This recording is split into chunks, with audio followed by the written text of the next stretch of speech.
اب یہاں ایک سوال یہ پیدا ہوتا ہے اور بہت مسئلہ دار بھی ہے، یہ ہے کہ ان کے نام نہیں بتائے اللہ نے. یہ جو ہستیاں تھیں، یہ جو وجودات تھے، واضح نہیں کہا کہ یہ وجودات ان کو پیش کیے گئے. اس کے بعد اور بھی آیات آئیں گی، اس میں جناب آدم کے ساتھ ایک اور وجہ بھی بنے گی ان کے ساتھ ملاقات کی، انہی وجودات کے ساتھ ملاقات کی.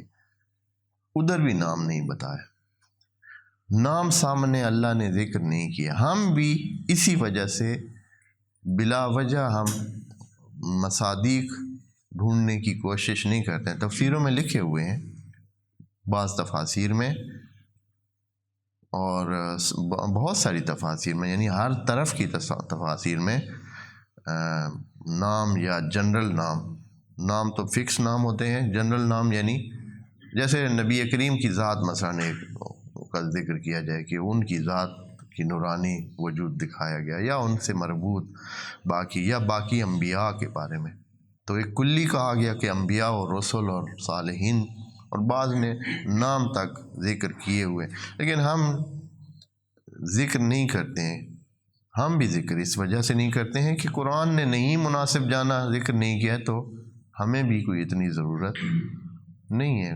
قرآن نے کلی چھوڑ دیا ہے کہ ہیں ایسے وجودات، تو بس ٹھیک ہے. جب قرآن کی مصلحت نہیں ہے بیان کرنا ان کا، تو پھر ہمیں بھی ضرورت نہیں ہے.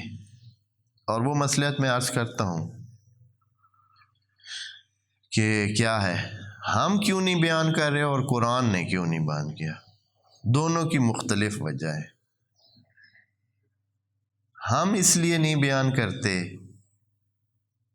کہ یہاں سے ہی اشخاص کے نام ہی ہمارے اختلافات، یعنی امت واحدہ میں، امت اسلامی میں جو چیز اختلافات کی مرکزی وجہ ہے وہ اشخاص کے نام ہی ہیں.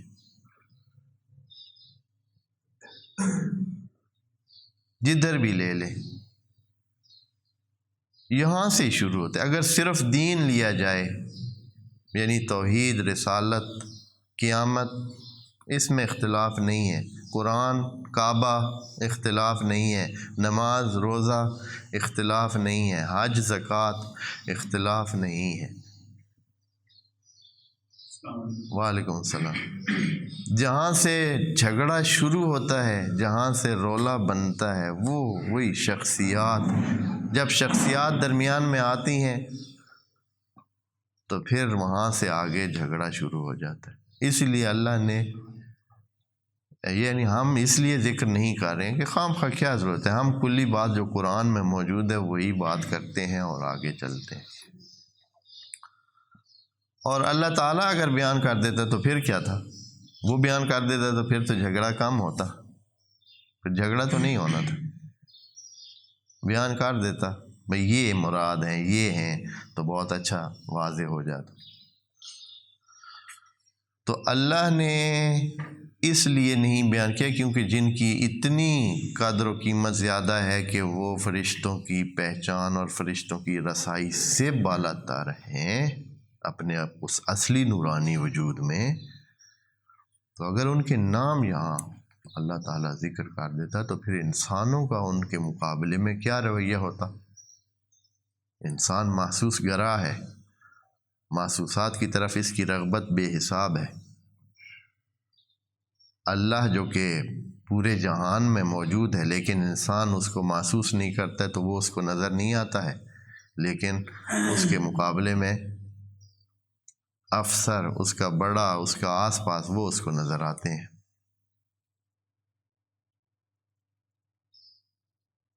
وہ اس کے لیے مہم ہے، اور اللہ جو کہ اس کے آس پاس میں ہیں، چونکہ وہ اس کے حصی اعضاء سے محسوس نہیں ہوتا ہے، اس کو وہ گنتا ہی نہیں ہے.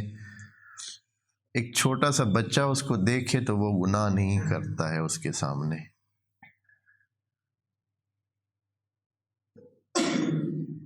ایک کسی عام بندے کے سامنے جھوٹ بولنا یا ایک غلط کام کرنا حتیٰ اخلاق سے ہٹا ہوا کام کرنا بھی اس کو معیوب سمجھتا ہے، لیکن اللہ کے سامنے ٹھیک ٹھاک گناہ کرتا رہتا ہے، حالانکہ عقل کے ذریعے جانتا ہے کہ وہ ناظر ہے۔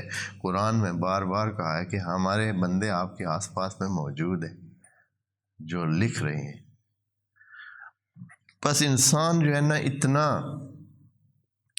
محسوسات کا وہ دلدادہ ہے، گرویدہ ہے کہ اگر اللہ ان وجودات کا نام یہاں لکھتا اور وہ پھر اس دنیا میں ہوتے تو انہوں نے ان کو اوثان بنا لینا تھا،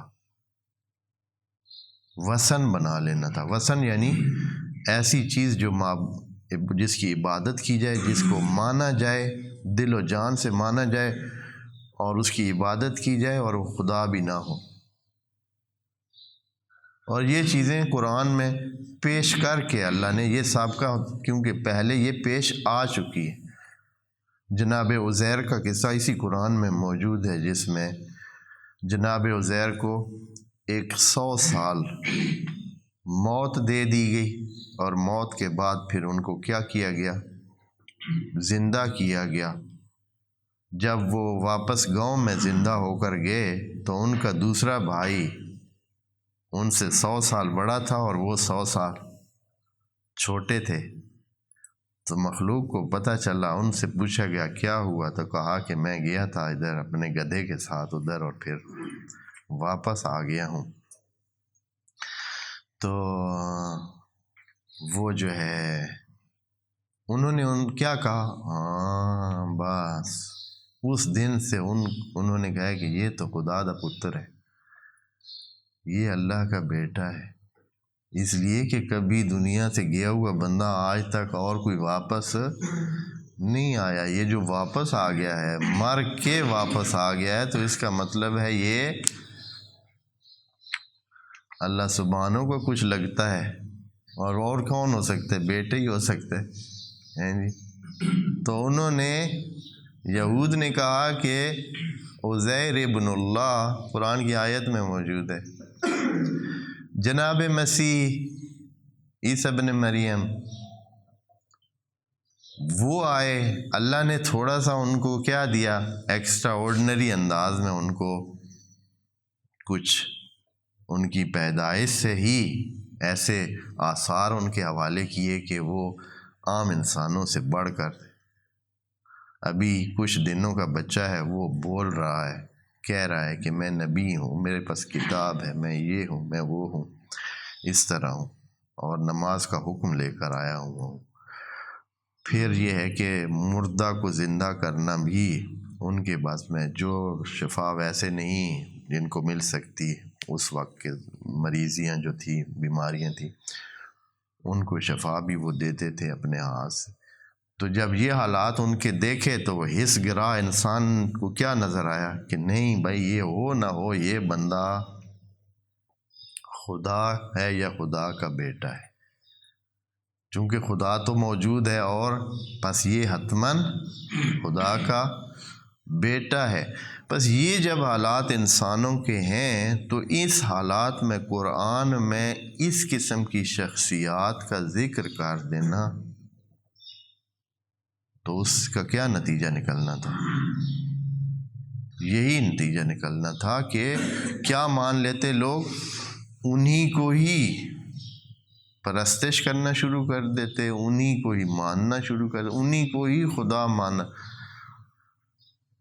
ابھی تو بہت سارے جن کے نام نہیں ہے خدا کے طور پر یا نورانی وجود کے طور پر، یا آسمانوں میں ان کا ذکر نہیں ہے کہ آسمانوں میں جناب عیسیٰ کا آسمان کے حوالے سے کوئی ذکر نہیں ہے کہ وہاں عرش الہ پر جناب آدم کے سامنے ان کو پیش کیا گیا۔ صرف زمین پر ان کو کچھ ایسے سلسلے دیے گئے تو لوگ اتنے ہو گئے، اور اگر کسی کا یہ پتہ چلے کہ آسمان میں بھی فرشتوں کے سامنے بھی ان کی اتنی منزلت ہے تو پھر اس کا کیا ہوگا۔ اس لیے اللہ نے ان کے نام کیا رکھے ہیں، نہیں ذکر کیے، لیکن واضح ہے، سب نے کہا ہے کہ یہ شخصیات ہی ہیں جن کا ذکر یہاں ذوی العقول کی ضمائر کے ساتھ ہو رہا ہے۔